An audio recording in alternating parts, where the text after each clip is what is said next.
नमस्ते, आपका हिंदी खबर में आपके साथ मैं हूं चित्रा सिंह और वक्त है बिग बुलेटिन का।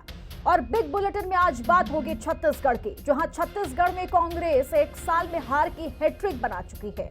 2023 के विधानसभा से लेकर 2024 के रायपुर दक्षिण उपचुनाव तक कांग्रेस को 3 करारी हार का सामना करना पड़ा। लगातार हो रही हार ने कांग्रेस के नेताओं की चिंता को बढ़ा दिया और यही वजह है कि टीएस सिंहदेव ने न सिर्फ कांग्रेस की हार को लेकर चिंता जताई, बल्कि कांग्रेस में एक्सरसाइज की जरूरत भी बताई। टीएस सिंहदेव के बयान ने राजनीतिक सरगर्मी को तेज कर दिया। अब बीजेपी क्या कह रही है? बीजेपी का कहना है कि कांग्रेस अपने खास वोट बैंक और तुष्टीकरण पर निर्भर करती है। ये कई बार धोखा दे जाते हैं, बीजेपी काम पर लोगों के वोट लेती है। इसी मुद्दे पर चर्चा करेंगे। कुछ खास मेहमान भी हमारे साथ जुड़ चुके हैं, आपका तारुफ करवा देती हूँ। किरण बघेल हमारे साथ जुड़ी हुई हैं, बीजेपी के प्रवक्ता हैं। अनिल सिंह चौहान हमारे साथ जुड़ेंगे, कांग्रेस के प्रवक्ता हैं। और उचित शर्मा हमारे साथ जुड़े हुए हैं, वरिष्ठ पत्रकार हैं। चर्चा की शुरुआत करेंगे, लेकिन उससे पहले इस मुद्दे पर हमारी एक खास रिपोर्ट भी देखिए। लगातार चुनाव हार रही छत्तीसगढ़ कांग्रेस में करारी हार पर बढ़ी रार। पूर्व उप मुख्यमंत्री टीएस सिंहदेव ने जताई चिंता, बीजेपी ने भी कसा जोरदार तंज। क्या करेगा कांग्रेस आला कमान, प्रदेश के नेता? 2023 के विधानसभा चुनाव में कांग्रेस को छत्तीसगढ़ की सत्ता में वापसी की उम्मीद थी, लेकिन 71 से लुढ़ककर कांग्रेस 35 सीटों पर आ गई। लोकसभा में कांग्रेस ने भूपेश बघेल समेत तमाम दिग्गज नेताओं को उतारा, लेकिन कांग्रेस की सीटें बढ़ना तो दूर कम हो गईं। रायपुर दक्षिण उपचुनाव में बृजमोहन अग्रवाल की गैर मौजूदगी के बाद भी कांग्रेस को करारी हार मिली।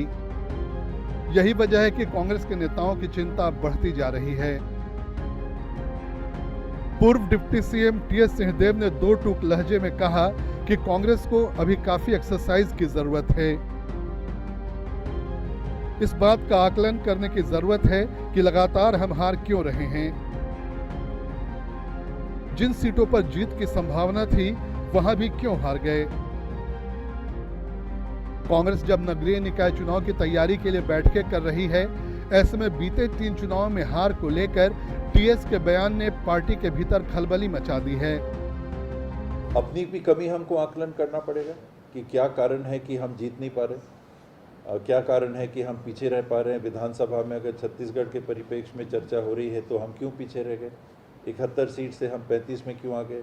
लोकसभा में 2 सीटें थी हमारे पास, 1 क्यों रह गई? वोट शेयर हमारा बढ़ा भी, लेकिन हम जीतने के करीब क्यों नहीं आ पाए? कांकेर बहुत थोड़े से हार गए। और 2-3 लोकसभाएं थी जहां हम बिल्कुल जीत सकते थे। राजनांदगांव जीत सकते थे, चांपा जांजगीर जीत सकते थे, बिल्कुल ये सीटें जीती जा सकती थी। तो कमी कहीं ना कहीं रह गई, जिसका आकलन करना होगा। समीक्षा तो हो गई है, समीक्षा तो हो गई है। अब उस पर अमल करना, जब मौके लगे चुनाव में खड़े होने के लिए, उस पर अमल करने की बात। बीजेपी सिंहदेव के बयान पर कांग्रेस पर तंज कस रही है। कांग्रेस के राष्ट्रीय पदाधिकारी उनके बयान से सकते में हैं। बीजेपी वोट बैंक और तुष्टीकरण पर कांग्रेस को घेर रही है। भाजपा के पास कोई फिक्स वोट बैंक नहीं होता और भाजपा वोट बैंक की राजनीति करती भी नहीं। मेहनत हर बार भाजपा की सरकारों को, भाजपा के लोगों को करना होता है, दोबारा अगर आना है तो, इसलिए ऐसा है। कांग्रेस वोट बैंक की राजनीति करती है, तुष्टीकरण की राजनीति करती है, इसलिए टिकी हुई है, इसलिए वो कर रही है। वो गलत है राजनीति का तरीका, परंतु वो उसी आधार पर उन लोग कर रहे हैं। वो कितनी भी बड़ी संख्या हो जाए, अगर अनुशासन नहीं है तो कुछ नहीं हो सकता। वहाँ मुझे लगता है कि इस बात, खैर मुझे बोलना नहीं है इस विषय पर, परंतु ऐसी स्थिति है। और राजनीतिक पार्टी देश की सबसे पुरानी है और जो स्थिति आज है, उत्तर प्रदेश के उपचुनाव में एक भी सीट पर वो नहीं लड़ी। महाराष्ट्र के इतने लगभग 300 सीटों के चुनाव में 15-20 सीटों में है। झारखंड में सरकार तो बनती है, लेकिन उनका हिस्सेदारी कितना है? कुल मिलाकर आप जो देखेंगे परिदृश्य कांग्रेस का, तो ये समझ से परे है। स्थानीय छत्तीसगढ़ में भी काफी स्थितियां दिखती हैं। छत्तीसगढ़ में कांग्रेस नगरीय निकाय चुनाव की तैयारियों में जुटने की कोशिश कर रही है, लेकिन इस बीच टीएस सिंहदेव के बयान ने एक बार फिर हार पर रार तेज कर दी है।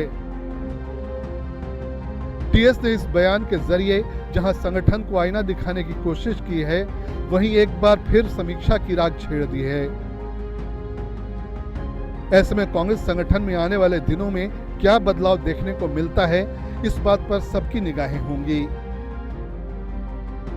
निशा द्विवेदी के साथ ब्यूरो रिपोर्ट, रायपुर, हिंदी खबर।